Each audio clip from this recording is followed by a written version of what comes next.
ఓం శ్రీమాత్రే నమః. అందరికీ నమస్తే అండి. అందరూ కూడా అమ్మవారి అనుగ్రహంతో అందరము బాగుండాలని మనసారా అమ్మవారిని ప్రార్థిస్తూ ఉన్నాను. ఈ రోజున శ్రీ లలితా సహస్రనామ వివరణలోని 731 నామం నుంచి మనము విందాము. ఎవరైతే ఈ నామాలకి అర్థాలు వినని వాళ్ళు ఉంటారో నేను ప్లే లిస్ట్ లో అయితే ఇచ్చి ఉన్నాను, అక్కడ నుంచి వినడానికి అయితే ప్రయత్నం అయితే చేయండి. 731 నామము ప్రియంకరి. ఇది 4 అక్షరాల నామము. ఈ నామంతో అమ్మవారు నమస్కరించేటప్పుడు ప్రియంకరి ఏ నమః అని చెప్పాలి. ప్రియ అంటే ప్రియమును, కరి అంటే చేకూర్చున్నది అని అర్థం. అందరి ఎడల ప్రేమ ఉండటం, అందరికీ మంచి పనులు చేసే పెట్టడం, అందరికీ సహకరించడం, ఇవి మాత్రమే ఉంటే అలాంటి వారు పరిపూర్ణ శిక్షకురాలు కారు. డబ్బులు ఇచ్చి ఆదుకోవడం కంటే డబ్బులు సంపాదించే శిక్షణ ఇవ్వాలి. అన్నం పెట్టి ఆదుకోవడం కంటే ఎవరి అన్నం వారు ఏర్పాటు చేసుకునే విధంగా శిక్షణ ఇవ్వాలి. మన భుజాల మీద ఎక్కి కూర్చోవడం కాకుండా వాళ్ళ కాళ్ళ మీద వారు నిలబడేలా శిక్షణ ఇవ్వాలి. అప్పుడే వ్యక్తి సాధన గాని, సంస్థ నిర్వహణ గాని, వ్యవస్థ నిర్వహణ గాని తిన్నగా ఉంటుంది. చిన్న పన్నాలో నడిచే వ్యక్తి సమస్త వ్యవస్థల విషయంలోనే ఇలా ఉండాలన్నప్పుడు సమస్త జగత్తు పరిపాలించే అమ్మవారు ఇంకెంత జాగ్రత్తగా నిర్వహించాలి. అందుకని ఈ ప్రియంకరి నామానికి ప్రియమైన పనులు చేసేది అని మాత్రమే కాకుండా ప్రియమైన పనుల చేత చేయించేది అని కూడా అర్థము చెప్పుకోవడం సముచితం. ఈ చేయించడంలో మనకి అవతలి వాడికి కూడా హైరాణ, ఒత్తిడి, బిగువు లేకుండా ఒక విధమైన హాయి అనుభవించే విధంగా చేస్తుంది అని ఈ నామం సూచిస్తుంది. నిజమైన భక్తులకు అన్నింటికన్నా ప్రియమైనది మోక్షం కాబట్టి వారికి మోక్షాన్ని కూడా ఇస్తుంది అని సూచన కూడా ఈ నామంలో ఉంది. ప్రియమైన అభిష్టములను చేకూర్చున్నది అని, ప్రియమైన పనులను మన చేత చేయించున్నది అని, భక్తులకు మోక్షమును ప్రసాదించున్నది అని ఈ నామానికి అర్థాలు చెప్పుకోవచ్చును. తర్వాతది 732 నామపారాయణ ప్రియత. ఇది 8 అక్షరాల నామం. ఈ నామంతో అమ్మవారు నమస్కరించేటప్పుడు నామపారాయణ ప్రియతాయే నమః అని చెప్పాలి. నామ అంటే నామములను, పారాయణ అంటే పారాయణ చేయుట చేత, ప్రేత అంటే ప్రీతి చెందునది అని అర్థం. ఈ నామాన్ని చాలా జాగ్రత్తగా అర్థం చేసుకోవాలి. ఈ నామంలో చాలా సూక్ష్మ విషయాలు ఉన్నాయి. ఇంతకు వరకు ఇచ్చిన ఇతర వాక్యాన్నాల్లోని విషయాలు మనుషుల్లో రావాల్సిన మార్పులు రావడానికి ఎక్కువగా దోహదపడే విధంగా లేవు.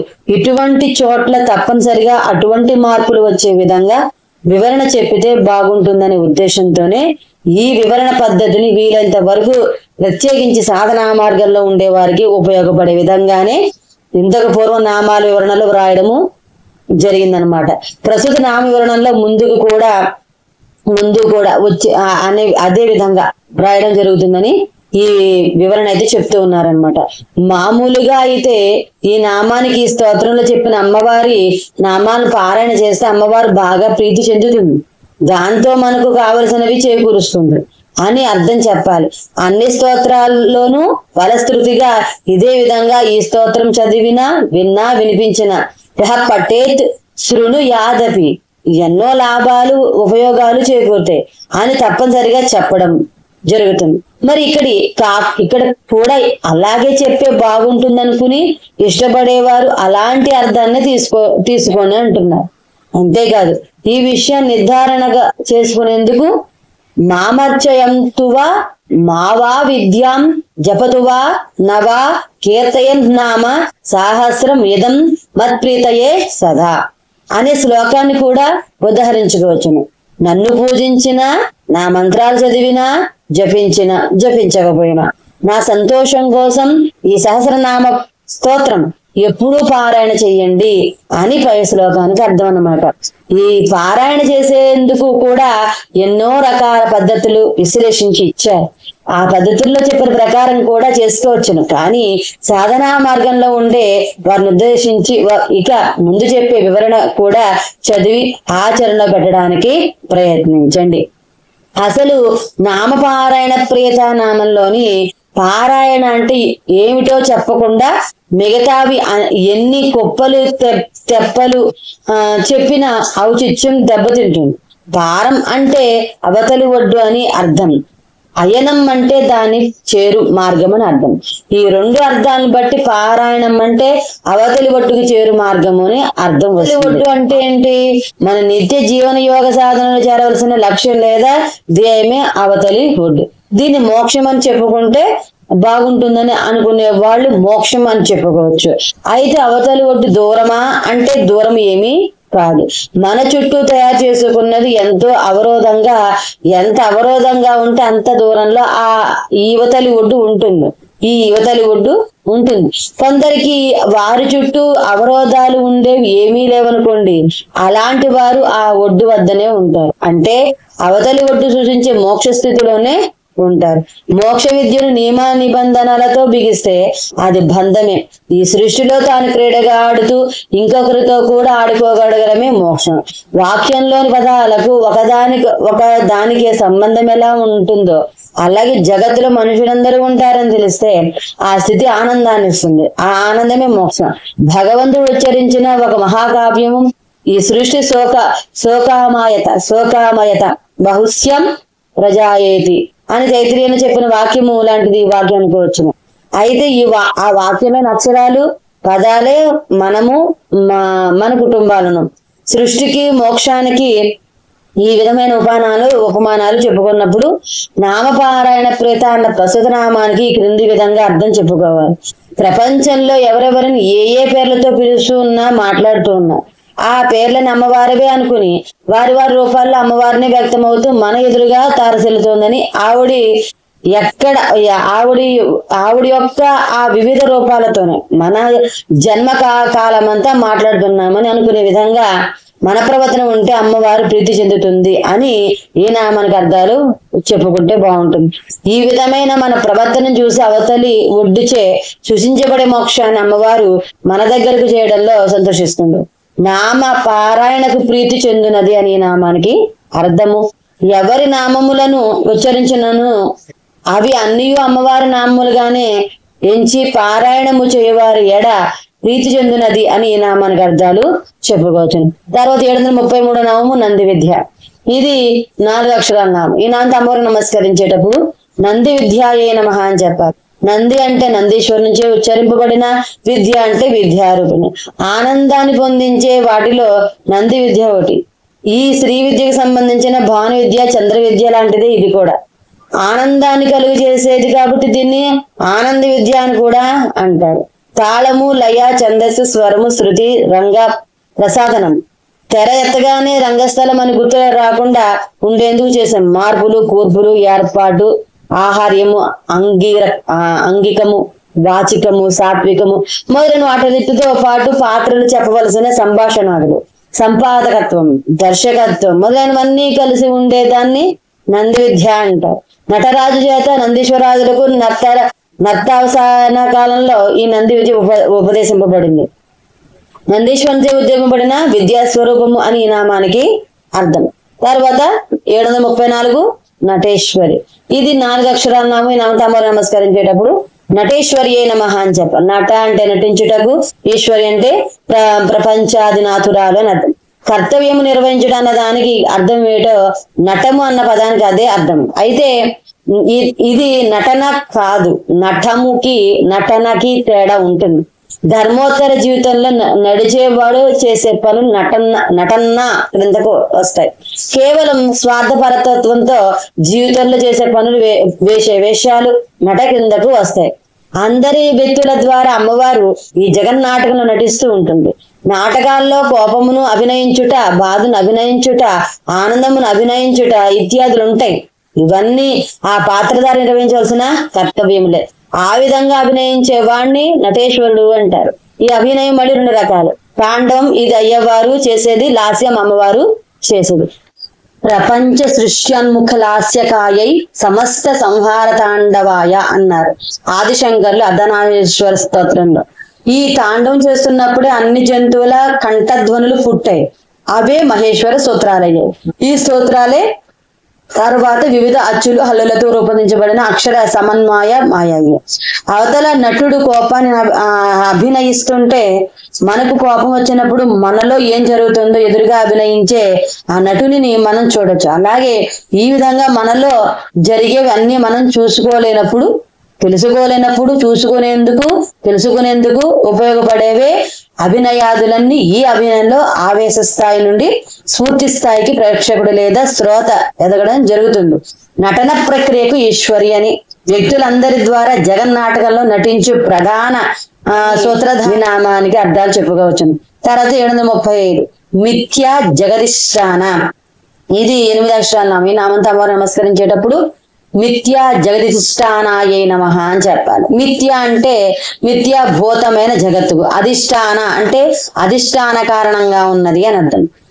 ముత్యపు చెప్పని చూసి వెండి అనుకోవడం, అలాగే త్రాడుని చూసి సర్పం అనుకోవడం, ఇలాంటివన్నీ మిథ్య క్రిందకే వస్తాయి.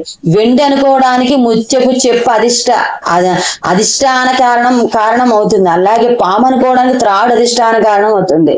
అలాగే లేనిది ఏదో ఉన్నట్లు అనిపించే సర్వ జగత్తుకు అమ్మవారు అధిష్టాన కారణం అవుతుంది. ఇటువంటి అధిష్టాన కారణాన్ని సూచించే నామమే ప్రస్తుత నామం. మిథ్య అనేది తప్పు కాదు, అది కేవలం కట్టుబాటు చేయబడిన అంటే కొన్ని నియమ నిబంధనలకు లొంగుబాటు చేయబడిన సత్యం. భగవంతుడు ప్రసరింపజేసేది మాయ అయితే మానవుడు కల్పించుకునేది మిథ్య. దేని వలన మోహం పుడుతుందో అక్కడ మిథ్య ఉంటుంది. సగటు మనిషికి మిథ్య లేనిదే బ్రతుకులేదు, ఎందుకంటే మోహం లేకుండా ఉండలేడు కాబట్టి. అయితే మాయ వల్ల భగవంతుడు దూరమైనట్లు కనబడతాడనుకోవడం తప్పు. భగవంతుడు దూరం అవడం వల్లనే మాయ వర్తిస్తుంది. అవ్యక్తాన్ని దీని భూతాన్ని వ్యక్త మధ్యాన్ని భారత అవ్యక్త విధానాన్నేనా తత్రకా పరిదేవన భగవద్గీతలో చెప్తారు కదా. ప్రాణికోట్లని పుట్టడానికి పూర్వం కనబడవు, పుట్టిన తరువాత దేహంతో కనబడతాయి, మళ్ళీ మరణించిన తర్వాత కనబడవు. అట్టి వానికే శోకించడం దేనికి అని ఈ శ్లోకార్థము. సృష్టిలో జీవులు ఇలా శరీరంలో ఉన్నట్లు కనబడమే మిథ్య. మిథ్యకు కారణం అమ్మవారు. ఈ జగత్తులో అమ్మవారు అకార పరిణామ నామ రూపాదులుగా దిగి వస్తూ ఈ మిథ్యా జగత్తును అధివహించి ఉంటుంది. వీటన్నిటిలో చివరికి మిగిలేది ఏ ఒకటైతే ఉందో అది సత్యం. ఆ సత్యమే అయ్యేవారు. మిథ్యాభూతమైన జగత్తుకు అధిష్టాన కారణము అని నామానికి అర్థం. తర్వాత 736 ముక్తిద. ఇది 3 అక్షరాల నామం. ఈ నామంతో అమ్మవారు నమస్కరించేటప్పుడు ముక్తిదాయే నమః అని చెప్పాలి. ముక్తి అంటే మోక్షమును, దా అంటే ఇచ్చున్నది అని అర్థం. ఇచ్చేవాడు, పుచ్చుకునేవాడు, ఇవ్వబడేది, ఈ 3 ఒకటి అయితే అది ముక్తి అవుతుంది. లేకపోతే అది ముక్తి కాదు, విభక్తం అవుతుంది.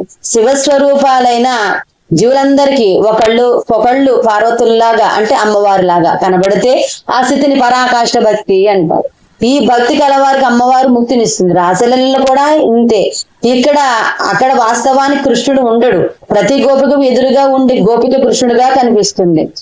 ఆ స్థితికి ఎదిగిన భక్తి ఆ గోపికలు. అందుకే నారద భక్తి స్తోత్రాల్లో భక్తికి ప్రణామంగా యథా వ్రజ గోపికానాం అన్నారు. ఇటువంటి వ్రజ గోపికల భక్తి కూడా ముక్తినిస్తుంది. బ్రహ్మపురాణంలో అమ్మవారి ఈ ముక్తిదా నామార్థ నిర్ధారణకు ఈ క్రింది శ్లోకం ఉంది. యార్చయంతే పరాం శక్తిం విధినా పివ నతో సంసారిణో మానం ముక్త ఏవన సంశయ. విధి పూర్వకంగా అయినా సరే, అలా కాకపోయినా సరే అమ్మవారిని ఆరాధించిన వారు ముక్తులే, సంసార బంధ ముక్తులే అని ఈ శ్లోకార్థం. ముక్తినిచ్చినదని ఈ నామానికి అర్థం. తర్వాతది 737 ముక్తి రూపిణి. ఇది 5 అక్షరాల నామం. ఈ నామంతో అమ్మవారికి నమస్కరించేటప్పుడు ముక్తి రూపిణి నమః అని చెప్పాలి. ముక్తి అంటే మోక్షం, రూపిణి అండి రూపముగా కలది అని అర్థం. అమ్మవారు కేవలం ముక్తినిచ్చేదే కాదు, ఆ ముక్తి స్వరూపం కూడా అమ్మవారు. స్వరూప జ్ఞానం ఎవరికైతే ఉంటుందో వారు ముక్తి స్థితిలో ఉన్నట్లే. జ్ఞానంలో గాని ఇది సిద్ధించదు. అజ్ఞానం చేత సంకల్పించుకునే మిథ్యా జగత్ ప్రభావం వల్ల ఈ జ్ఞానం మనలో కప్పబడి ఉంటుంది. ఎప్పుడైతే ఈ అజ్ఞానం తొలగుతుందో అప్పుడు స్వరూప జ్ఞానం బాసిల్లి ముక్తి వస్తుంది. అజ్ఞానం తొలగించేది జ్ఞానమే. ఆ జ్ఞాన స్వరూపిణి అమ్మవారే కాబట్టి అమ్మవారు ముక్తి రూపిణి. ముక్తిని రూపంగా దాల్చిన జ్ఞాన స్వరూపిణి అని నామానికి అర్థం. తర్వాత 738 లాస్యప్రియ. ఇది 4 అక్షరాల నామం. ఈ నామంతో అమ్మవారు నమస్కరించేటప్పుడు లాస్య ప్రియాయే నమః అని చెప్పాలి. లాస్య అంటే లాస్యనందు, ప్రియ అంటే ప్రీతి కలది అని. అమ్మవారు చేసే నృత్యాన్ని లాస్యమని, అయ్యవారు చేసే తాండవని అంటారు. దీనికి తగ్గట్టుగా ఆడవాళ్ళు లాస్యాన్ని మొదలగు తాండవాన్ని చేసే సముచితంగా ఉంటుంది. ఆడవాళ్ళు తాండవం చేసినా, మగవాళ్ళు లాస్యం చేసినా ఎబ్బట్టుగానే ఉంటుంది, రాణింపు ఉండదు. పైనుండి చూసే అమ్మవారికి ప్రపంచం అంతా లాస్యంగా కనబడుతుంది. తన ప్రపంచం అంటే తనకి ఇష్టం కాబట్టి అమ్మవారు లాస్యప్రియ. ప్రపంచంలో అన్ని రకాల వైవిధ్యాలు, వైరుధ్యాలు, సామ్యాలు, సమన్వయాలు, అభినయాలు, అభినందనలు, ఋతువులు, ఋతుధర్మాలు, గ్రహ లక్షణాలు ఇవన్నీ అంజన దృష్టితో చేసే వారికి ఆనందలాస్యంగా కనబడకపోవచ్చు గాని నిరంజన దృష్టికి ఇవి అన్ని ఆనందహేళగానే కనబడతాయి. జీవితం సంగీతమైన వారికి జగత్తులో చైతన్యం అంతా లాస్యంగానే భాషిస్తుంది. ఈ లాస్యం అన్న లాస్యంగా జగత్ చైతన్యాన్ని భజించే వారన్న అమ్మవారికి ఇష్టం. పరమేశ్వరుని ప్రళయ తాండవానికి అమ్మవారి లాస్యం అనే మలుపు లేకపోతే సృష్టికి నాంది ఏర్పడు. అందుకే ప్రపంచ సృష్టి అన్ముఖ లాస్యకాయై సమస్త సంసార తాండవాయ అని అయ్యవారిని కలిసి అర్ధనారీశ్వర స్తోత్రంలో ఆదిశంకరులు అన్నారు. లాస్యమునందు ప్రీతి కలది అని ఈ నామానికి అర్థం అన్నమాట. తర్వాత నామము 739 లయకరి. ఇది 4 అక్షరాల నామము. ఈ నామంతో అమ్మవారికి నమస్కరించేటప్పుడు లయకరి అయి నమః అని చెప్పాలి. లయము అంటే లీనము, కరి అంటే చేసుకున్నది అని అర్థం అన్నమాట. లయమన్నా, లయకారుడన్నా, చావు చంపేవాడు అని గాని, వినాశకారుడు అని గాని సాధారణంగా చెప్పుకుంటాం. లయం అంటే లీనము అని, లయమవడం అంటే లీనమవడం అని, ప్రళయం అంటే చక్కగా లీనమైన స్థితి అని అర్థము చెప్పుకోవాలి. జీవేశ్వర సర్వేశ్వర ఐక్య స్థితిని లయం అంటారు. సమస్త సృష్టిలో పరమేశ్వరంలో లీనమై ఉండే స్థితిని ప్రళయము అన్నారు. ఈ స్థితిని సెలవుల్లో ఉండే కళాశాల లాంటిది. లవణాలన్నీ కరిగి ఉన్న నీళ్ల స్థితిని లాంటిది ఈ లయ స్థితి. ఈ స్థితిలో ఆ లవణాలన్నీ చచ్చిపోవు, నీళ్ళల్లో చక్కగా లీనమై ఉంటాయి. ఆ నీళ్లు ఆ లవణాలను హాని జరగకుండా చక్కగా కాపాడుతూ తనలో ఉంచుతుంది. అలాగే అమ్మవారు కూడా ఈ లయాన్ని అన్ని స్థాయిల్లోనూ వర్తింపజేస్తుంది. ఉదాహరణ తీసుకుందాము. నిద్రపోయినా అలాగే నిద్రలో ఉండిపోయేటట్టుగా కాకుండా మళ్ళీ మెలకువ తెప్పిస్తుంది. అలసట వచ్చినప్పుడు నిద్రలో లీనమయ్యేటట్లు చేస్తుంది. కల్పాలకు కూడా ఇదే లక్షణాన్ని వర్తింపజేస్తుంది. లీనము చేయునది లేదా చేసుకొనున్నది అని నామానికి అర్థం అన్నమాట. తర్వాత 740 లజ్జ. ఇది 2 అక్షరాల నామం. ఈ నామంతో అమ్మవారు నమస్కరించేటప్పుడు లజ్జాయే నమః అని చెప్పాలి. లజ్జ అంటే నిరహంకార వినమ్ర లక్షణము. ఇంత సృష్టి చేసిన అమ్మవారికి ఎంత మాత్రం అహంకారం లేదు. ఏదైనా గొప్ప పని చేసినప్పుడు గాని, చేయించినప్పుడు గాని అహంకారం పడడం గాని, గర్వపడటం గాని సాధారణంగా మనం చూస్తాం. దానికి విరుద్ధ లక్షణమే వినయం, వినమ్రం. ఈ వినయ లక్షణాన్ని తెలియపరిచే వాటిలో లజ్జ ఒకటి. ఎంత గొప్ప పని, పెద్ద పని చేసినా ఇంతే చేయగలిగాను అని బిడియపడడం లజ్జ లక్షణం క్రిందకు వస్తుంది. కుల స్త్రీలకు లజ్జ అలంకారం, స్త్రీలకు సిగ్గే సింగారం అని కూడా అంటారు. సలజ్జ గణికా నష్ట నిర్లజ్జాచ కులంగన అన్నారు. నిర్లజ్జాచ కులంగన అన్నారు. అంటే సిగ్గుపడి తేవేశ్య నష్టపోతుంది, సిగ్గుపడకపోతే కులంగన నష్టపోతుంది అని దీని అర్థం. సిగ్గుపడటం ఒక సుకుమారమైన ముగ్ధత్వ లక్షణం. మగవారు మోటుగా ఉన్నా పర్వాలేదు కానీ ఆడవారు మోటుగా ఉంటే బాగుండదు. స్నిగ్ధత్వం, ముగ్ధత్వం కలిసిన లాలిత్యం ఉంటే దానికి లజ్జా లక్షణం అప్రయత్నంగా తోడవుతుంది. స్త్రీలలో ఈ లజ్జా లక్షణంగా అమ్మవారు ఉంటుంది. లజ్జా లక్షణము గలది, స్త్రీలలో లజ్జ రూపంగా ఉన్నది అని ఈ నామానికి అర్థాలు చెప్పుకోవచ్చు. తర్వాత 741 రంభాది 6 అక్షరాల నామం. ఈయనంతా అమ్మవారు నమస్కరించేటప్పుడు రంభాది వందితాయే నమః అని చెప్పాలి. రంభ అంటే రంభమైన అస్పర స్త్రీల చేత, వందిత అంటే పూజింపబడినది అని అర్థం. రంభ, ఊర్వశి, తిలోత్తమ, మేనక మొదలైన వాళ్ళందరినీ అప్సరస స్త్రీలలు అంటారు. వీళ్ళు సంగీతంలోను నృత్యంలోను బాగా ప్రసిద్ధులు. వీరు లేకపోతే ఇంద్రుని సభకు శోభే లేదు. దేవేంద్రులందరినీ వీరు తమ తమ గానాలతో నృత్యాలతో వినోదింపజేసి ఆనందింపజేస్తారు. వీరిని దేవ విలాసినను అని దేవ్య వేశ్యలని అంటారు. వీరందరి చేత అమ్మవారు సేవింపబడుతుంది. మంత్రశాస్త్రాల్లో అప్సరస స్త్రీలు అంటే అనునాసిక అక్షరాలు అంటే జ, ఇని, నా, నా, మ ఈ 5 అక్షరాలను అనునాసికాలు అంటారు. వీటిని ముగ్గుతో సహకారంతో పలకాలి, అందుకని వీటిని అనునాసికాలు అన్నారు. సంగీతంలో కానీ మాట్లాడేటప్పుడు కానీ ఈ అనునాసికాల ప్రేమ లేకపోతే ఆ సంగీతం శ్రావ్యంగా ముందుకు సాగదు. ఆ మాటకి చెవులకు ఇంపుగాను సొంపుగాను ఉండవు. బాగా జలుబు చేసి ముక్కు పట్టినప్పుడు ఈ సంగతి బాగా తెలుస్తుంది. ఈ అనునాసిక అక్షరాలు అనే అప్సరస్త్రీల చేత చక్కగా ఆరాధింపబడి వాగ్దేవి స్వరూపిణి అని ఈ నామానికి అర్థం అనమాట. అమ్మవారు సంగీత ప్రియ, సామగాన ప్రియ. అందుకని అమ్మవారి దగ్గర సామవేద గానాలను, శ్రవణ ప్రియమైన సంగీత కచేరీలను, నయనానందకరమైన నృత్యాలను చేసి అమ్మవారిని మెప్పించి ఈ అప్సరసశీలు ఆమె అనుగ్రహ పాత్ర. అందుకని అమ్మవారు రంభాది వందిత. రంభ మొదలైన అప్సర స్త్రీలచే పూజింపబడినదని, అనునాసికాక్షర అప్సరస్త్రీలతో ఆరాధింపబడి వాగ్దేవి స్వరూపిణి ఈ నామానికి అర్థాలు చెప్పుకోవచ్చును. తర్వాత 742 భవదావ సుధావృష్టి. ఇది 8 అక్షరాల నామం. ఈ నామంతో అమరు నమస్కరించేటప్పుడు భవదావ సుధావృష్టి నమః అని చెప్పాలి. భవ అంటే సంసారమును, దావ అంటే అరుణాగ్నికి, సుధా అంటే అమృత, వృష్టికి అంటే వర్షం వంటిది అన్నది. ఈ నామం నుండి కొన్ని ఫలశ్రుత నామాలు చెప్పబడ్డాయి. భవ అంటే సంసారపు సంబంధమైన అని అర్థం కాని సంసార అని అర్థం కాదు. సంసార సంబంధమైన అంటే వెంటనే భార్య, పిల్లలు, తిండి, తెప్పలు, పోట్లాట్లు, అప్పులు, గొప్పలు, రోగాలు, రొచ్చులు ఇవే గుర్తుకొచ్చే వారిని సంసార జీవులు అంటారు. ఈ నామం ఇటువంటి సంసార జీవులను ఉద్దేశించి వ్రాసినదే కాని సంసారము సుఖంగా హాయిగా సర్గతుల్యంగా చేసుకునే వారిని ఉద్దేశించి కాదు. భార్య పిల్లలను గురించి మనం ఏమనుకుంటామో అది నిజమైన అర్థం సంసారం గాని భార్య పిల్లలు వగైరా సంసారం కాదు. అన్ని రకాల ఇబ్బందులు పడుతూ సంసారం చేసే వారికి కూడా అమ్మవారు ఒక పరిష్కారం చూపించగలరు. రోగాలే కాదు బహురోగాలు కూడా పరిష్కారం చెప్పగలదు అని ఈ నామం తెలుస్తుంది. ఎంత అన్నం పెట్టిస్తే భార్య పిల్లలు ఇంకా అన్నం అడగరు అనే భావంలో ఉండేవారు కూడా ఈ సంసార జీవుల్లో ఉంటారు. అయితే మనలోని చెడ్డలు సర్దుకోవడం దేనికి అన్న వాడికి తప్ప మిగిలిన వారందరికీ అమ్మవారి కరుణ కటాక్షం తగ్గుతుంది. పండుటాకులు రాలుతూ ఎండిపోయిన చెట్లు ఉన్న అడవి అయినా వర్షం కురిస్తే ఎలా సస్యశ్యామలంగా తయారవుతుందో అలాగే అమ్మవారు తన కరుణార్థ దృక్కులు వర్షింపజేస్తే సంసార జీవులు భవదావానలాలు విశేషంగా ఆరిపోవడమే కాదు ఆ సంసారాలు అన్ని విధాల చక్కబడి నిత్య కళ్యాణం పచ్చధోరణంలా ఉంటాయి. మనలో ప్రజ్ఞ ఉన్నంత కాలం కట్టుకోవడమే మిగులుస్తుంది. ప్రజ్ఞలో మనం ఉంటున్నామని తెలిస్తే సహకార భావం, సహజీవన భావం వచ్చి జీవన భావము తేలిక అవుతుంది. అమ్మవారు మనలో ఈ భావం కలిగేలా జ్ఞానాన్ని అనుగ్రహించి భవదావానలాలకు పరిష్కారం మనంతకు మనమే ఏర్పాటు చేసుకునే విధంగా చేస్తుంది.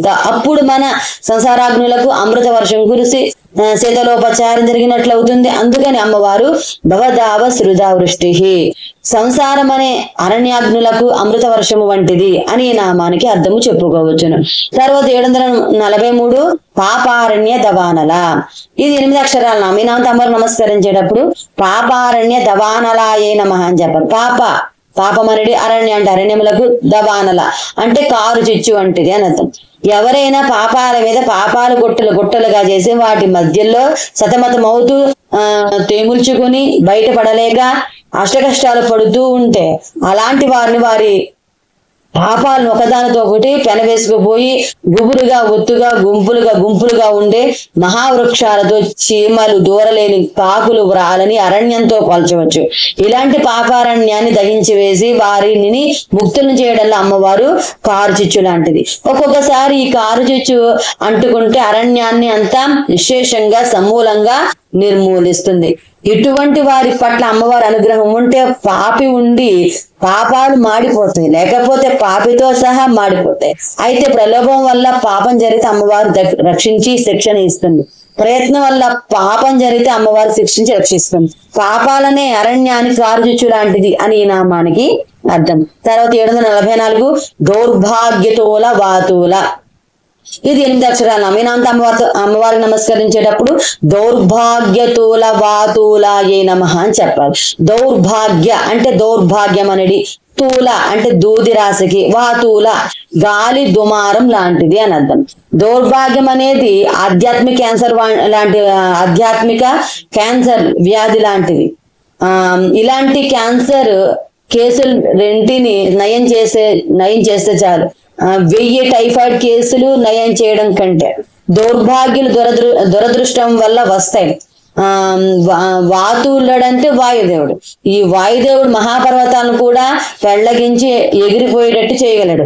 దౌర్భాగ్యుల పట్ల అమ్మవారు ఇలాంటి వాయుదేవుని విజృంభణ లాంటిది. అమ్మవారు అనుగ్రహం పొందిన వారికి ఎటువంటి దౌర్భాగ్యులైనా మటుమాయమైపోయి సౌభాగ్యవంతులు అవుతారు. ముఖ్యంగా దౌర్భాగ్యాలు 8 ఉంటాయి.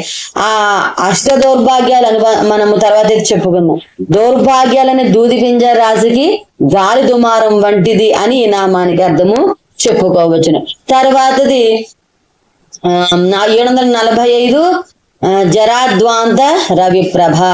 ఇది 8 అక్షర నామం. ఈ నామం తమరు నమస్కరించేటప్పుడు జరాద్వాంత రవిప్రభాయే నమః అని చెప్పాలి. జర అంటే ముసలితనం అనేది, ద్వాంత అంటే చీకటికి, రవిప్రభ అంటే సూర్యకిరణ పుంజం వంటిది అని అర్థం. ముసలితనం వస్తే జ్ఞానేంద్రియాలు పనిచేయడం తగ్గుతుంది.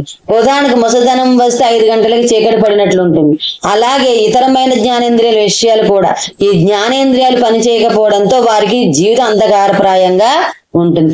అటువంటి అంధకారానికి అమ్మవారు మధ్యందిన మార్తాండుని మహోజ్వల మయూఖాపుంజం లాంటిది. మనం కల్పించుకున్నటువంటి చీకట్ల నుండి విముక్తులను చేసి అంతకు పూర్వం నుండి మన ఉన్న వెలుగులందు మనల్ని జీవింప. ఈ వెలుగులలో కూడా వివిధ రకాలైనవి ఉన్నాయి. సాధారణమైన వెలుగు, మానసికమైన వెలుగు, సృజనాత్మకమైన వెలుగు, నేను వెలుగు అంటే ఆత్మ. భౌతికమైన వస్తువులు మనం కంటితో చూడగలగడం సాధారణ వెలుగుకు సంబంధించినవి. ఒక విషయం అర్థమవుతున్నప్పుడు మన బుద్ధి వికసించడం మానసికమైన వెలుగు కిందకు వస్తుంది. పరిశోధనలో ఒక క్రొత్త విషయాన్ని కనుగొనడం సృజనాత్మకమైన వెలుగుకు క్రిందకు వస్తుంది. ఇవన్నీ మన దేహంలోని దేని వల్ల అయితే జరుగుతున్నాయో అది నేనుకు అంటే ఆత్మకు సంబంధించిన వెలుగు క్రిందకు వస్తుంది. ఈ 4 విధాలైన వెలుగులను మనలో ఉద్బంధం చేసి మనలోని అన్ని రకాలైన చీకట్లను పోగొడుతుంది అమ్మవారు. ఎదుటి వాడిని చూసి నీలో లోపం ఉంది అంటే వాడు కూడా మనం చూసి అలాగే అంటాడు. కాబట్టి మనం 3వ వాడి గురించి వాడికి చెప్పం. అప్పుడు ఆ ఎదుటివాడు మన గురించి మనకు చెప్పకుండా ఆ 3వ వాడికి చెప్తాడు. ఆ 3వ వాడు మనల్ని కలిసినప్పుడు పూర్వం మన ఎదురుగా ఉన్న వాడి గురించి మనకు చెప్తాడు. ఒకరి పట్ల ఒకరికి మనలో ఉండే చీకటి భావాలను ఇలా ఒకరికి ఒకరు సూటిగా తెలియపరచుకోకుండా 3వ వాడికి చెప్పుకుంటాం. మనందరిలోని ఈ విధమైన చీకటి బుద్ధుల్ని అమ్మవారు మటుమాయించడంలో మంచి ప్రావీణ్యురాలు. చిన్నతనంలో మనకు ఎవరి యందు ఏ విధమైన చీకటి భావం ఉండదు. పెద్దదైన కొద్దీ అభిప్రాయం పెంచుకోవడంతో చీకటి పెరుగుతుంది. వయసు వస్తున్న కొద్దీ మనలో పెరిగే ఈ చీకట్లను కూడా జ్ఞాన ప్రకాశిని అయిన అమ్మవారు తొలగిస్తుంది అని ఈ నామానికి అర్థాలు చెప్పుకోవాలి. ముసలితనంలో జీవితం అంధకారప్రాయంగా తోచే జీవులకు అన్ని విధాల ఆసరాగా ఉంటూ ఆదుకునే జ్ఞాన ప్రకాశ స్వరూపిణి అని. కలగకూడని అనవసరమైన అజ్ఞాన భావాంధకారాలకు సుజ్ఞాన సూర్యప్రభ అమ్మవారు అని ఈ నామానికి అర్థాలు చెప్పుకోవచ్చు. తర్వాత 746 భాగ్యాబ్ది చంద్రిక. ఇది 6 అక్షరాలు. ఈ నామం తమరు నమస్కరించేటప్పుడు భాగ్యాబ్ది చంద్రికాయ నమః అని చెప్పాలి. భాగ్య అంటే సంపద అని, అబ్ది అంటే సముద్రానికి, చంద్రిక అంటే వెన్నెల వంటిది అని అర్థం. సముద్రానికి ఆనందాన్నిచ్చి ఉప్పొంగేలా చేయడంలో పర్వదినాల్లోని చంద్రుని వెన్నెల లాంటిదో భక్తులకు సంపదలిచ్చి ఆనందపరచడంలో అమ్మవారు అలాంటిది. ప్రవర్తన తిన్నగా ఉంటే అమ్మవారు తన భక్తులకు అన్ని సంపదలు ప్రసాదించి వారిని ఎప్పుడూ ఆనందంగా ఉంచుతుంది. భక్తులకు సంపదలు ఇవ్వడంలో సముద్రునికి వెనుల వంటిది అని ఈ నామానికి అర్థాలు చెప్పుకోవచ్చును. తర్వాత 747 భక్త చిత్తకేకి ఘనాఘన. ఇది 10 అక్షరాల నామం. ఈయనంతా అమరు నమస్కరించేటప్పుడు భక్త చిత్తకేకి ఘనాఘనాయే నమః అని చెప్పాలి. భక్త అంటే భక్తుల చిత్త అంటే చిత్తములను, కేకి అంటే నెమళ్లకు, ఘనాఘన అంటే దట్టమైన నల్లని మేఘం వంటిది అని అర్థం. నెమళ్ళు నీలి మేఘాలను చూడడం గాని పురి విప్పి ఆనంద నృత్యం చేస్తాయి. అలాగే భక్తులకు అమ్మవారి గురించి భక్తి భావాలు కలగగానే వారి చిత్తాలను ఆనంద తరంగిత హృదయాలు అవుతాయి. భక్తుల చిత్తాలకు నమలిపించని రంగుల్లోని సంశ్లేషణాత్మక ఐక్యతను ఉపమానంగా చెప్పడం ఔచిత్యోన్నత్యాన్ని సూచిస్తుంది. నమలిపించని అన్ని రకాల రంగులు ఒకదానికొకటి మిళితమై ఉండి ఏ రంగులకు మధ్య ఉండే హద్దులు తెలియని సమన్వయ సంశ్లేషణ ఉంటుంది. అలాగే భక్తుల చిత్తాల్లో భక్తి భావనలు ఎన్నో రకాలుగా ఉన్న వాటన్నిటిని సమన్వయ స్వరూపిణి అమ్మవారే. అలాగే ప్రపంచంలోని మాయ, మిథ్య, మోహం ఇత్యాది లక్షణాలన్నింటినీ భక్తుల చేత సమన్వయాత్మక దృష్టితో పరిశీలింపజేస్తుంది అమ్మవారు అని కూడా ఈ నామానికి అర్థము చెప్పుకోవచ్చును. భక్తుల చిత్తాలని నెమళ్లకు దట్టమైన నల్లని మేఘముల వంటిది భక్త చిత్త భక్తి ప్రవత్తుల సమన్వయ సచ్చిదానంద స్వరూపిణి అని. విశ్లేషణాత్మక సృష్టి పట్ల విశ్లేషణాత్మక దృష్టిని ప్రసాదించినది అని ఈ నామానికి అర్థాలు చెప్పుకోవచ్చు. తర్వాత 748 రోగ పర్వత దంబోళి. ఇది 8 అక్షరాల నామం. ఈ నామంతో అమ్మవారు నమస్కరించేటప్పుడు రోగ పర్వత దంబోళి అయిన మహా అని చెప్పాలి. రోగ అంటే రోగము అని, పర్వత అంటే పర్వతమునకు, దంబోళి అంటే వజ్రాయుధము వంటిది అని అర్థం. ఇంద్రుని ఆయుధం పేరు వజ్రం. దీనినే పిడుగుగా అని కూడా చెప్తారు. పూర్వము పర్వతాలకు రెక్కలు ఉండేవని ఆ రెక్కలను ఇంద్రుడు తన వజ్రాయుధాలతో నరికేశాడు ఒక పురాణ గాథ. వజ్రాయుధంతో ఎంత పెద్ద కొండనైనా బద్రలవుతుంది. ఆ ఇంద్రుని వజ్రాయుధాన్ని విజ్ఞాన శాస్త్ర పరిభాషలో అత్యధిక విద్యుత్ స్కద్గం అంటారు. తైత్రీయం కూడా ఆపస్సంధి వైద్యుత సంధానం అని చెప్తుంది. ఈ విద్యుత్తులో అంతకు పూర్వపు నిద్రా స్థితి నుండి మేల్కాంచడం జరుగుతుంది. మొదట భూమి మీద మేల్కాంచడంలో ముందుగా పర్వతాలు వస్తాయి. ఇలా భూమి మీద పర్వతాలు ఏర్పడడం అంటే మొట్టమొదట అణువుల్ని కలిసి రాయి లేదా బండలాగా తయారవ్వడం అని అర్థం. మొట్టమొదట ఆ కొండలు బద్దలై పైకి ఎగిరి మొక్కలు ప్రక్కన పడటాన్ని ఇంద్రుడు పర్వతాలు రెక్కలు విరగొట్టగా కథగా చెప్తారు. గిరులు వేరు, పర్వతాలు వేరు. అందుకే గిరి వచ్చమే పర్వతాసమే అని రుద్రకవచంలో చెప్పబడింది. గిరి అంటే మనం సాధారణంగా చూచే కొండ, పర్వతం అంటే ఇతర గ్రహాలతో సంబంధం ఉన్న చోట్లు సప్తకుల పర్వతాలు. వీటిని ఖగోళ శాస్త్రంలో పర్వతం అంటే అక్షాంశము అని అర్థం. పార్వతీ నామ వివరణలో ఇక్కడ మనం చెప్పుకోవాలి. బాధ నిజానికి భౌతికంగా కాదు, మానసికమే. ఎంత బాధ అయినా అతి ముఖ్యమైన పనిలో నిమగ్నమై ఉన్నప్పుడు ఈ బాధ సంగతి గుర్తుకు రాదు. ఆ బాధ భౌతికం కాదు అన్న దానికి నిదర్శనం ఇదే. ఇటువంటి మానసికమైన వాటినే భవరోగాలు అంటారు. డబ్బులు ఎలా వచ్చాయో తెలియకపోతే వెంకటేశ్వర స్వామి హుండీలో వేయమన్నట్లు ఈ భగవ రోగాలని తొలగించే మార్గం అమ్మవారు చూడగలరు. పైన చెప్పిన దాని సారసం అంతా ఒకటే, అమ్మవారు భవరోగ వేషజం అని. రోగములనే పర్వతాలకు వజ్రాయుధం వంటిది అని నామానికి అర్థాలు చెప్పుకోవచ్చు. తర్వాత 749 మృత్యుదారు కుఠారిక. ఇది 8 అక్షరాల నామం. ఈ నామంతో అమ్మవారు నమస్కరించేటప్పుడు మృత్యుదారు కుఠారికాయ నమః అని చెప్పాలి. మృత్యు అంటే మృత్యువను, దారు అంటే మ్రానుకు, కుఠారిక అంటే గండ్రగొడ్డలి వంటిది. మృత్యు యొక్క నిర్వచనం తిన్నగా అర్థం చేసుకోవాలి. మృత్యువు అనగా చావడం అని అర్థం చెప్పుకుంటే తప్పుడు అర్థం వస్తుంది. అప్పుడు ఎన్నిసార్లు ఈ మృత్యుదారు కుఠారిక అన్న నామాన్ని అమ్మవారికి వినబడేటట్లు బాగా గట్టిగా చెప్పుకున్నా ఆ చెప్పిన వాడు చావకుండా ఉండడు. పోకుండా జాగ్రత్తగా ఉండేవాడు మొనగాడు, కానీ పోతే జిడ్డులాగా ఏర్చేవాడు అవివేకి అవుతాడు. ఇక్కడ పోవడం అంటే ఆ పోయేది వస్తువైనా సరే తననైనా సరే. రోగం తర్వాత ఉండేది మృత్యు అని కూడా గుర్తుంటే ఈ 748 749 నామాల వరుసకు ఔచిత్యం ఉందని తెలుస్తుంది. దీని గురించి అయినా ఏమవుతుందోనని గిలగల్లాటం అన్నది నిజమైన మృత్యువు. అంటే మృత్యుభీతి అనే దాన్ని మృత్యువుగా సాధారణంగా వాడుతూ ఉంటాం. ఈ నామంలో మృత్యుకు పదం కూడా మృత్యుభీతి అనే అర్థంలోని వాడబడింది. దేహంలోంచి బయటపడదాన్ని మృత్యు అని భయపడే వారికి ఒక విషయం చెప్పవచ్చు. అసలు మనం ఉంటున్న ఈ దేహము ఆ యముడి వల్లే. మనం ఆ ఇంట్లో గతి లేక ఉంటున్నాం. ఆ ఇంట్లో ఉండడానికి భయపడాలి కానీ భయపడడానికి భయం దేనికి అన్నాడు మామూలుగా కనబడే ఒక మహానుభావుడు.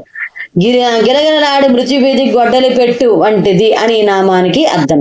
సకల జగద్వ్యూహానికి తనకు గల సంబంధాన్ని బంధంలాగా చేసుకోవడానికి మృత్యువు అనవచ్చును. చెట్టు పెరుగుతున్న కొద్ది చెట్టులోని అసలు తత్వం పైన ఉన్న కాయలకు పండ్లకు విత్తనాల్లోకి వెళ్తుంది కానీ లావు అవుతూ పెరుగుతున్న మ్రానులోకి కాదు. అంటే చెట్టులోని ఈ మ్రాను భాగం మృత్యువుతో సమానం అన్నమాట. మాను ప్రతి సంవత్సరం పైపరులు వేసుకుంటూ లావడాన్ని ఏమంటారు సెకండరీ టింకరింగ్ అంటారు.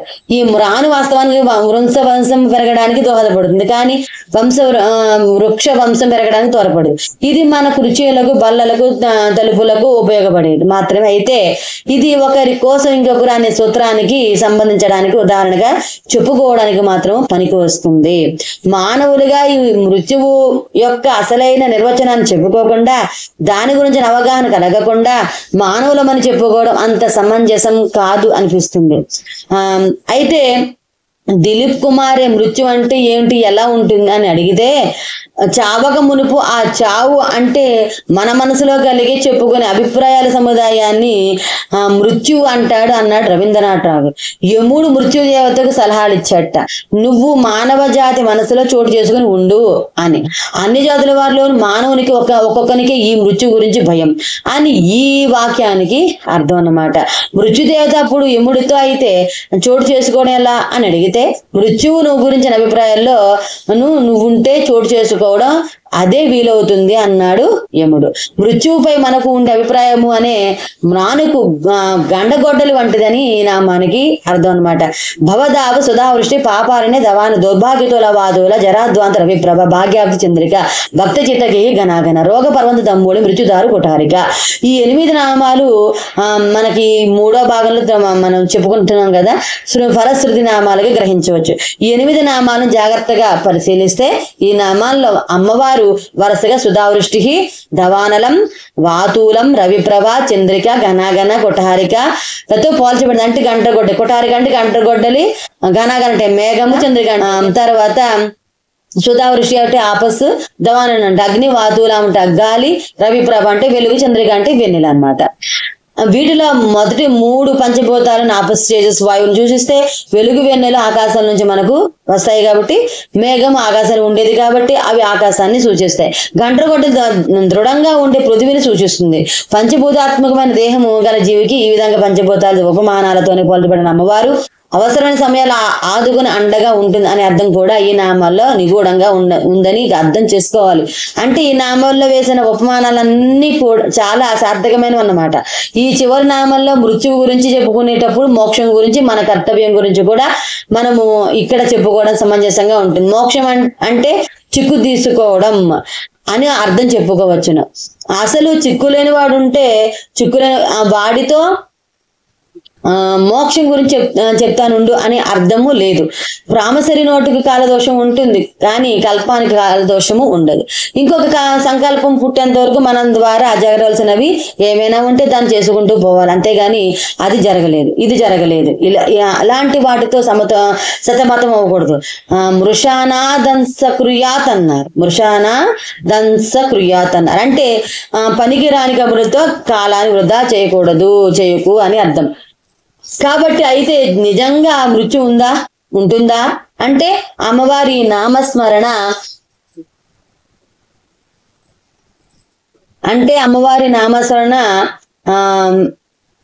దాని నడుము విరగొడుతుందా అనే చికిత్స విత్కారం చేయకూడదు. మన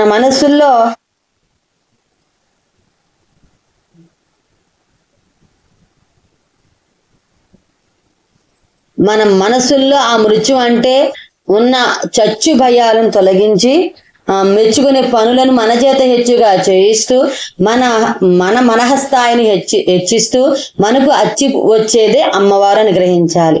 తర్వాత నామం 750 మహేశ్వరి. ఇది 4 అక్షరాల నామం. ఈ నామం తమరు నమస్కరించేటప్పుడు మహేశ్వరి అయిన మహా అని చెప్పాలి. మహా అంటే మహా ప్లస్ ఈశ్వరి, మహేశ్వరి. పరబ్రహ్మ పట్ట మహిషి అని అర్థం. గొప్పదనము, సామర్థ్యము, వైభవం, మంచితనం, అధికారిక లక్షణం, వీటన్నింటినీ సూచించే ఒకే ఒక పదము ఏదన్నా ఉందంటే అది మహా. ఈ మహాలక్షణం ఎవరిలో సగుణాత్మకంగా రూపొంది దానిపై ఆమెకు ఆధిపత్యం ఉంటుందో ఆవిడ మహేశ్వరి. మహా ప్లస్ ఈ అని ఈ 2 పదాల మధ్య గుణసంధి వలన ఈ నామం మహేశ్వరి అయింది. మహాపదము ఇంతకు ముందు చెప్పిన లక్షణాలను ఈశ్వరి పదం వీటిపై ఆధిపత్యాన్ని రెండింటికి మధ్య వర్తించే గుణసంధి ఆ లక్షణ ఈసత్వాలకు మధ్య సగుణ రూపంగా వర్తించే భౌతికాకార పరిణామ నామ రూపాదులను సూచిస్తుంది. మహాపదం నిర్గుణుడు, నిర్వికారుడు, ఈ విశ్వానికి మూల కారణం అయిన పరబ్రహ్మను సూచిస్తే ఈశ్వరి పదం ఆ పరబ్రహ్మను పంచభూతాత్మక పదంగా ప్రపంచంగా వ్యక్త స్థితిలో జగత్తులో కనిపింపజేసే మాయా స్వరూపిణి సూచిస్తుంది అని కూడా అర్థం చెప్పుకోవచ్చు.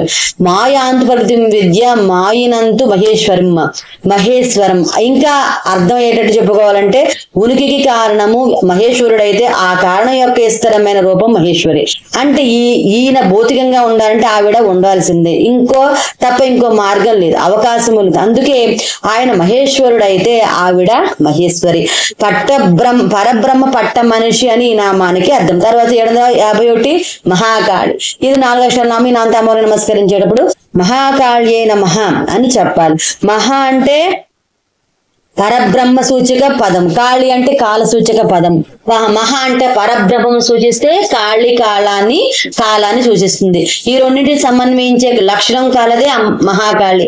కాలంలోంచి అన్ని పుట్టి కాలంలోనే అన్ని వర్తిస్తూ చివరకు అన్ని కాలవశమైపోతాయి. సమస్త సృష్టికి నేపథ్యంలో వర్తించే ఈ కాలాన్ని మహాకాలం అని కూడా అంటారు. ఈ మహాకాల స్వరూపిణి మహాకాళి. ఈ విషయం గురించి మరింతగా తెలుసుకుందాం. బల్లపైన గొడ్డ మీద వస్తువులుంటే ఆ గొడ్డను ప్రక్కకు లాగినప్పుడు వస్తువులు కదులుతున్నట్టు ఉంటాయి. గొడ్డను లాగినట్లు తెలియని వారికి బల్లపై వస్తువులు వాటంతటా అవే కదులుతున్నట్టు ఉంటాయి. కానీ వస్తువులు కదలడానికి కారణం బల్ల మీద గొడ్డ కదలడమే కదా. కాలం అంటే బల్ల మీద గొడ్డ లాంటిదని జరిగే సన్నివేశాలు ఆ బల్లపై గొడ్డ మీద ఉన్న వస్తువులాంటివని సమన్వయించుకోవాలి. మహాకాలం ముందుకు సాగిపోతూ ఉంటే దాంట్లో వర్తించే సన్నివేశాలు సంఘటనలు ముందు వెనుకలుగా జరుగుతున్నట్లుగా అనిపిస్తాయి. సృష్టికి నేపథ్యంలో వర్తించే ఈ మహాకాల స్వరూపాన్ని సూచించేదే ఈ మహాకాళి నామము. సూర్యుడు ఉన్నా, చంద్రుడు ఉన్నా, లేదా నక్షత్రాలు ఉన్నా, లేదా అగ్నిజ్వాలలు ఉన్నా చోటులో వెలుగు దోచకమవుతుంది. ఇలాంటి ఏమీ లేనప్పుడు ఉండే చోటు ఎలా ఉంటుందో ఊహిస్తే ఆ చోటు చీకటి అంటాం. మనం మామూలుగా పిలిచే వెలుగు దేనికైతే సాపేక్షకమో అటువంటి నిరపేక్షకమైన దాన్ని పరమము అని అనాలి. కాబట్టి వెలుగుకు పరమైనది ఈ చీకటే అవుతుంది. ఈ చీకటిని ఒక స్వరూపంగా ఊహిస్తే ఆ రూపాన్ని సూచించే అమ్మవారి నామము మహాకాళి. సంస్కృత కాల అనే పదం గాని కాళి అనే పదం గాని నలుపు రంగుని సూచిస్తాయి. విశ్వ ప్రణాళిక యొక్క వరుస క్రమాన్ని మహాకాలం అనాలి. పరిస్థితుల యొక్క మార్పులను కూర్పులను కాలంతో సమన్వయించుకుని అర్థం చేసుకుంటేనే గాని మహాకాలం అంటే ఏమిటో సరిగా అవగాహన కాదు. స్వస్తిక్ ఈ మహాకాలం గుర్తు హెచ్బి బ్లావెట్స్కీ తను వ్రాసిన గుప్త విద్యా గ్రంథంలో ఈ స్వస్తిక్ ను శివుని చేతుల్లో డమరుకంగా సమన్వయించి వివరించింది. కాలం యొక్క నేపథ్యంలో ప్రపంచంలోని మూలకాల స్వభావ లక్షణాలను అధ్యారోహణ చేసుకుంటే గాని ఈ మహాకాల మహాప్రపంచ అర్థము కావు. ఈ రెండింటి సమన్వయ రూపాన్ని తెలిపే అమ్మవారి నామమే మహాకాళి. తర్వాత నామము 752 మహాగ్రాస. ఇది 4 అక్షరాల నామం. ఈ నామంతో అమ్మవారిని నమస్కరించేటప్పుడు మహాగ్రాస ఏ నమః అని చెప్పాలి. మహా అంటే గొప్పదైన, గ్రాస అంటే అన్న కబళము కలది అని అర్థం. గ్రాసం అంటే గ్రాసం అనే పదాన్ని సాధారణంగా పశువులు తినే ఆహారానికి వాడతారు. అసన పదాన్ని మనుష్యులు తినే ఆహారానికి వాడతారు. ఎక్కువగా నమలకుండా మృంగేదాన్ని గ్రాసమని, నమిలి తినేదాన్ని అసనమనే తేడాతో కూడా ఈ రెండింటి భేదాన్ని అర్థం చేసుకోవచ్చు. సృష్టి ప్రక్రియలో బ్రహ్మాండాన్ని సృష్టిగా విస్తరింపచేసి ప్రళయకాలంలో బ్రహ్మాండాన్ని పెద్ద ముద్దని మింగి తనలో దాన్ని చెక్కు చెదరకుండా జాగ్రత్తగా లీనం చేసుకునేది కాబట్టి అమ్మవారిని మహాగ్రాస అన్నారు. గుగ్గిళ్ళు లాంటి వాటిని గ్రాసం మనమచ్చు గాని బ్రహ్మాండాలను మింగి అమ్మవారి గ్రాసాన్ని మహాగ్రాసం అనే చెప్పుకోవాలి. బ్రహ్మాండం అంటే గొప్పదని గ్రాసం కలది అని ఈ నామానికి అర్థం. తర్వాత నామము 753 మహాసన. ఇది 4 అక్షరాల నామం. ఈ నామంతో అమ్మవారిని నమస్కరించేటప్పుడు మహాశనాయే నమః అని చెప్పాలి. మహా అంటే గొప్పదైన, అసన అంటే తినుబండారం లేదా ఆహారం కలదని అర్థం. ప్రళయంలో ప్రపంచాన్ని తినుబండారంగా కలిగినది అన్నది సామాన్యార్థం. ఏ పదార్థాన్నైనా మింగితే రుచి తెలియదు, తింటేనే తెలుస్తుంది. పిల్లి ఎలుకను తింటుంది, మృంగదు. అలా తింటున్నప్పుడు రుచిని పొందుతున్న అనుభూతిని దాని ముఖాన్ని చూసి తెలుస్తుంది. మనం కూడా మామిడి పండు తింటుంటే మనకు అలాంటి అనుభూతి కలుగుతుంది. అమ్మవారు అలాంటి అనుభూతిని కలుగజేసి తినుబండారముగా ఈ ప్రపంచాన్ని సృష్టించింది. ప్రపంచాన్ని అలా అనుభూతి పరంగా అర్థం చేసుకోవాలి. సమస్త ప్రపంచం అనే తినుబండారాన్ని సృష్టిగా ఇచ్చి స్వరూపంగా ఉన్న అమ్మవారిని మహాసనాన్ని కూడా చెప్పవచ్చును. సమస్త ప్రపంచము అనే తినుబండారాన్ని సృష్టిగా ఇచ్చి ఆ సృష్టి స్వరూపంగా ఉన్న అమ్మవారిని మహాసనాన్ని కూడా చెప్పవచ్చును. ప్రళయంలో ప్రపంచాన్ని తినుబండారంగా స్వీకరించినది అని, అనుభూతి పరంగా అనుభవించే తినుబండారంగా ఉన్న ప్రపంచ స్వరూపిణి అని ఈ నామానికి అర్థాలు చెప్పుకోవచ్చును. తర్వాత 754 అపర్ణ. ఇది 3 అక్షరాల నామం. ఈ నామం తమరు నమస్కరించేటప్పుడు అపర్ణాయే నమః అని చెప్పాలి. అపర్ణ అంటే పర్ణ భక్షణము కూడా చెయ్యకుండా శివునికై తపస్సు చేయున్నది అని అర్థం. శివుని కోసం ఒక దశలో పర్ణములు అంటే ఆకులు కూడా తినకుండా కట్టిక ఉపవాస దీక్షతో పార్వతి తపస్సు చేసింది. పైనుండి క్రిందకు పడే వారిని పైకి ఎక్కిద్దామనుకున్నట్లు కూతుని తపస్సు మానిపిద్దామనుకుంటుంది తల్లి. తపస్సు మానమని చెప్పినా ఎవరి మాటను లక్ష్య పెట్టకుండా, ఎవరి ప్రయత్నాలను కొనసాగనివ్వకుండా త్రికరణ శుద్ధిగా తపస్సు చేసి తత్ఫలితంగా చివరకు పార్వతి శివునిలో అర్ధ శరీరం అయిపోతుంది. ఆ విధంగా ఆకులు కూడా తినకుండా శివునికే తపస్సు చేసిన రూపంలో ఉన్న అమ్మవారిని అపర్ణ అంటారు. అమ్మవారు ప్రకృతి స్వరూపిణి. కాలానుగుణంగా ఈ ప్రకృతి మారుతూ ఉంటుంది. వసంతకాలంలో చెట్లు చిగుర్చి పూలు వస్తాయి, కాయలు వస్తాయి. ఇటువంటి చెట్లతో ప్రకృతి చాలా శోభాయమానంగా ఉంటుంది. వేసవి కాలంలో ఎండలు మండుతూ జలాశయాల నీటిని ఆవిరిగా మారుస్తూ సూర్యుడు చక్కగా ఆ ఆవిరిని పీల్చడానికి అనుగుణంగా ఉంటుంది. అలాగే ఒక్కొక్క ఋతువుల్లో ఒక్కొక్క రీతిగా ఉంటుంది. చిట్ట చివరకు వచ్చే శిశిర ఋతువుల్లో ఆకులు ముదిరి పండి ఎండి పోయి నేలకు రాలిపోతాయి. చెట్లకు ఆకులు లేకుండా ఉన్న ఆ శిశిర ఋతువు లక్షణాన్ని తెలిపే అమ్మవారిని అపర్ణ అని వచ్చును. ఈ నామాన్ని సంపుటి చేసి జపించిన వారికి అమ్మవారు రుణబాధలు లేకుండా ఆదుకుంటుందని కొందరి నమ్మకం. ఇలా అనుకుని అప్పులు చేసి అమ్మవారిని బాధ్యతను పెంచేవారు కూడా ఉంటారు. అలా అనుకోవడానికి ఈ మనకి ఈ అర్థము ఎలా వచ్చిందో తెలుసుకుందాం. జయ జయము, పస్ జయ అపజయము ఇత్యాది జంట మాటల్లో మొదటి పదానికి ముందు అప కలిపితే వచ్చే రెండవ పదం మొదటి పదం యొక్క అర్థానికి వ్యతిరేక అర్థాన్ని సూచిస్తుంది. ఇదే పద్ధతిలో రుణము అన్న పదానికి ముందు అప కలిపితే అపరుణము అవుతుంది. అపరుణం అంటే రుణము లేకపోవడం అని అర్థం వస్తుంది కదా. ఈ అపరుణ పదం అమ్మవారి ఈ అపర్ణానామంలో ఉన్నట్లుగా భావించి రుణగ్రస్తులైన వారు ఈ నామాన్ని అపర్ణాయే నమః అని సంపూర్ణ చేసి జపిస్తే వాళ్ళకి అప్పులన్నీ తీరిపోతాయని కొందరు చెప్తారు. అప్పులన్నీ తీరుతాయి అంటే వాళ్ళు వరుసగా అప్పులు చేసుకుంటూ పోతూ ప్రతిరోజు అపర్ణాయే నమః అని జపిస్తూ ఉంటే అమ్మవారు వాళ్ళ అప్పులన్నీ పైసలతో సహా తీరుస్తూ ఉంటుందని అర్థం చేసుకుంటే ఇక ప్రతి వారు ఉద్యోగాలు వ్యాపారాలు మాని సులువైన ఈ మార్గాన్ని అనుసరిస్తారు. ఈ నామాన్ని జపిస్తే అప్పులు చేయడం దేనికి, తాను పడ్డ కష్టానికి ప్రతిఫలంగా వచ్చిన దాన్ని స్వీకరించి వచ్చిన దాంతో సరిపెట్టుకుని సర్దుబాటు చేసుకోవాలి అని మానసికమైన మార్పు తీసుకొస్తుంది అమ్మవారు. అంటే అప్పులు చేద్దామని సంకల్పాన్ని తుదముట్టించి శాశ్వత పరిష్కారాన్ని సూచిస్తుందనే విధంగా ఈ నామార్థాన్ని గ్రహించాలి. పర్ణ భక్షణ కూడా చేయకుండా తపస్సు చేసి శివుని అర్ధాంగి అయినది అని, శిశిర ఋతువు ప్రకృతి స్వరూపిణి అని, రుణభారము కలగని రీతిలో భక్తులను తీర్చిదిద్దనది అని ఈ నామానికి అర్థాలు చెప్పుకోవచ్చును. తర్వాత నామము 755 చండి. ఇది 3 అక్షరాల నామం. ఈ నామం తమరు నమస్కరించేటప్పుడు చండికాయే నమః అని చెప్పాలి. చండిక అంటే భయంకరమైన స్వరూపం గలది అని అర్థం. అన్ని విషయాలను ఆధిపత్యం కలిగి సృష్టిలోని సర్వదేవ రాక్షస యక్ష కిన్నెర కింపురుష మానవాదులందరూ తమ విద్యుక్త ధర్మాలను బాధ్యతలను నిర్వహించకపోతే తగిన విధంగా శిక్షిస్తుందేమోననే విధంగా ఉండే పరాక్రమంతోను ప్రచండ రూపంతోను ఉండే అమ్మవారి ఒక స్వరూప విశేషమే చండిక. మనలో భయం అనే లక్షణం సమసిపోవడానికి ఉపాసించవలసిన అమ్మవారి దేవతా రూపం ఇదే. ఇలాగే దుఃఖం కోపం కామం ఆశ నిరాశ అని ఇంకో 5 లక్షణాలు కూడా ప్రతి వారికి ఉంటాయి. భయంతో కలిపి ఈ రెండింటిని షడూర్ములు అంటారు. వీటి స్థావరాలు ప్రతి వారి శరీరంలోనూ ఉంటాయి. ఈ స్థానాల నుండి శక్తి కూడా వెలువడుతుంది. ఈ షడూర్ములు అనే నిర్గమ మార్గాలను స్పృశించి గాని శక్తి బయటకు విడవరదు. ఈ చండికా శక్త్యుపాసనలో సాధకుణ్ణి ఈ చండికకు బలి ఇచ్చేతంగం కూడా ఉంటుంది. బలి ముందు 5 రోజుల నుండి అన్ని ఏర్పాట్లు చేస్తారు. 3 రోజులకి బలి ఇచ్చే తతంగము పెరుగుతుంది. 5వ రోజుకి తప్పకుండా ఈ రోజు బలి ఇవ్వడం ఖాయం అన్నట్లుగా ఉంటుంది. హంగామా అంతా దేనికైనా సిద్ధమైన ఉపాసకుడిని ఆ చివరి రోజు ఏమీ చేయకుండా వెళ్ళిపోమంటారు. బలి కార్యక్రమం ఉండదు. ఈ రకమైన సాధన ద్వారా ఆ ఉపాసకుడు భయం, దుఃఖం, కోపం, తామం, ఆశ, నిరాశ అనే షడ్మూరులకు అతీతంగా జీవిస్తాడు. భయంకరమైన స్వరూపం కలది అని నామానికి అర్థం. తర్వాత 756 చండముండాసుర నిషూధిని.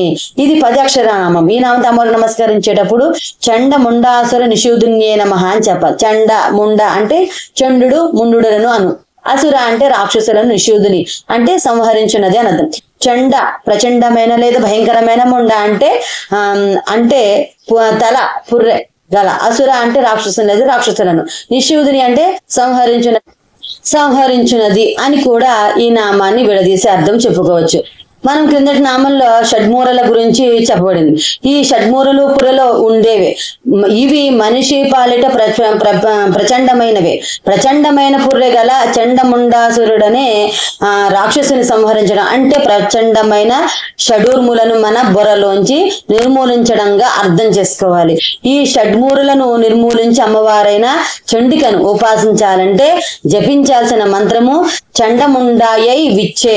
చాముండా ప్లస్ విత్ ప్లస్ చా ప్లస్ ఈ చాముండాయై విచ్చే అవుతుంది. ఒక చేతిలో పుర్రె, ఇంకో చేతితో కత్తి ఉన్న అమ్మవారు ఈ చండముండాసుర సంహారం చేస్తుంది. విగ్రహానికైతే ఇలా 2 చేతులు చాలు గాని చిత్రపటానికైతే ఎన్ని చేతులైనా పెట్టవచ్చు. ఆ చేతుల అన్ని రకాల ఆయుధం ధరించినట్లు చూపవచ్చు. చండముండులను సంహరించున్నది అని, భయము గొలుపు తన పుర్రె గల రాక్షసునిలను చంపినది అని ఈ నామానికి అర్థాలు చెప్పుకోవచ్చును. తర్వాత మనము 757 నామం నుంచి అయితే మనం విందాము. అంతవరకు స్వస్తి. అమ్మవారి యొక్క అనుగ్రహణ మనందరిపైన ఉండాలని కోరుకుంటూ ఉన్నాను. సర్వే జన సుఖినో భవంతు, సమస్త మంగళాని భవంతు. స్వస్తి. ఓం శ్రీ మాత్రే నమః.